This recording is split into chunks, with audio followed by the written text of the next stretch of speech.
तो मेरे साथ सोनम इस वक्त मौजूद हैं। सोनम बताएंगी कि आखिर चल क्या कुछ रहा है पाकिस्तान में और भारत ने क्या कुछ कहा है पाकिस्तान के उस बयान पर जो भारत को अब से कुछ समय पहले दिया गया था भारत के लिए। क्या कुछ चल रहा है पाकिस्तान में सोनम अभी पाकिस्तान में वांग यी मौजूद हैं जो पहले भारत आए थे और यहाँ पर भारत और चीन के बीच में कई अहम समझौते भी हुए, कई सहमतियाँ भी बनी और ये भी सवाल उठ रहे थे कि भारत के बाद वो अफ़गानिस्तान गए, फिर उसके बाद पाकिस्तान पहुँचे, तो आखिर चीन के दिमाग में चल क्या रहा है। तो अब भारत से ही राजनाथ सिंह का एक बड़ा बयान आया है, वो भी आसिम मुनीर को लेकर। आसिम मुनीर ने, हम सबको याद है कि पहले एक बयान दिया था जिसमें उन्होंने पाकिस्तान को ही डंपर बताया था और इसी पर अब पहली बार भारत की तरफ से बयान आया। अगर वो बयान से आप शुरुआत करें, उन्होंने कहा क्या था? बड़ी मजेदार उन्होंने बात कही थी और असलियत जो है वो पाकिस्तान की बता दी थी। हाँ, तो उन्होंने इसी बयान को लेकर उन्होंने भारत को तो सीधा फरारी मर्सिडीज बोल दिया था और पाकिस्तान को उन्होंने डंपर बता दिया था, जिस पर खूब उनकी ट्रोलिंग भी हुई थी। और अब राजनाथ सिंह ने कहा है कि हाल ही में पाकिस्तान के army chief general Asim Munir अपने बयान पर पाकिस्तान के अंदर ही नहीं पूरी दुनिया में खूब ट्रोल हुए। तो उन्होंने यहाँ पर उनकी चुटकी लेते हुए कहा कि सबने यही कहा कि 2 देश एक साथ आज़ाद हुए और एक देश ने कड़ी मेहनत, सही नीतियों और दूरदृष्टि से फरारी जैसी अर्थव्यवस्था बनाई और दूसरा अभी भी डंपर की स्थिति में है। तो ये उनकी अपनी टायर भी पंचर है। बिल्कुल। और मैं आसिम मुनीर के इस बयान को एक कन्फेशन के रूप में देखता हूँ। उन्होंने जो आसिम मुनीर ने बयान दिया था उसको एक कन्फेशन के रूप में माना और फिर आगे उन्होंने एक और बयान दिया। उन्होंने जहाँ हम देख रहे हैं कि भारत अमेरिका टैरिफ युद्ध चल रहा है और लगातार जो है अमेरिका भारत को दबाने की कोशिश कर रहा है। हालांकि भारत भी हर मोर्चे पर जवाब दे रहा है, भले ही वो रूस के साथ रूस का बयान आया हो जहाँ पर रूस ने भारत के साथ कहा हो कि भारत और रूस के रिश्ते नहीं खत्म होने वाले हैं, चाहे कोई कितना भी जोर लगा ले।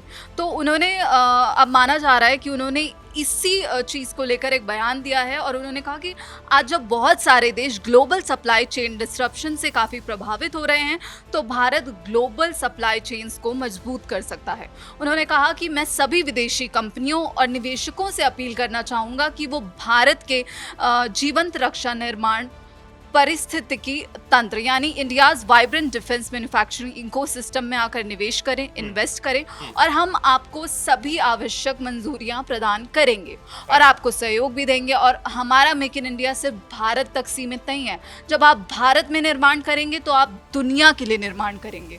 उन्होंने ये बहुत बड़ी बात बोली और उन्होंने आगे कहा कि जो हमारी सरकार ने मिशन मोड में सेमीकंडक्टर के काम को आगे बढ़ाया है और यहाँ पे सेमीकंडक्टर इसलिए भी अहम हो जाता है क्योंकि सेमीकंडक्टर को लेकर ही जो पूरा विवाद बना हुआ है। और यहीं पर उन्होंने ये कहा कि हमने सेमीकंडक्टर के काम को आगे बढ़ाया, जैसे कि प्रधानमंत्री जी ने स्वतंत्रता दिवस के अपने संबोधन में कहा कि इसी वर्ष के अंत तक भारत की बनी हुई, भारत के लोगों द्वारा बनाई हुई मेड इन इंडिया सेमीकंडक्टर बाजार में आ जाएगी।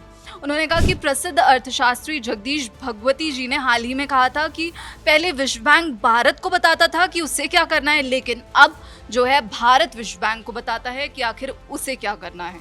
तो उन्होंने कहा कि ये जो स्टेटमेंट उनकी तरफ से आया, ये पिछले 11 सालों में भारत को एक जो डिपेंडेंट इकोनॉमी से सेल्फ रिलायंट यानी कि जो उनका मेक इन इंडिया का इनिशिएटिव है उसको यात्रा को दर्शाता है और ये बताता है कि भारत जो है वो अब globally competitive economic power house बनने की राह पर है।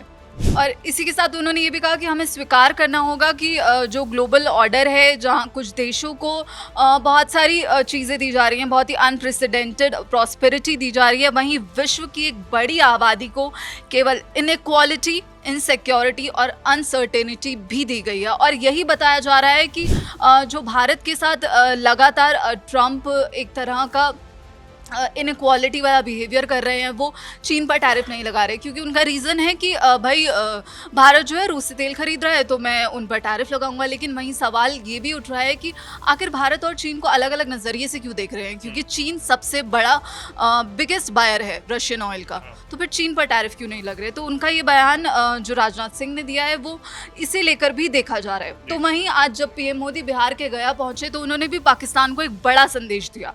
उन्होंने ऑपरेशन सिंदूर का जिक्र करते हुए कहा कि जब किसी दुश्मन ने भारत को चुनौती दी है तो बिहार जो है देश की ढाल बनकर खड़ा रहा। उन्होंने कहा कि बिहार की धरती पर लिया गया संकल्प कभी खाली नहीं जाता।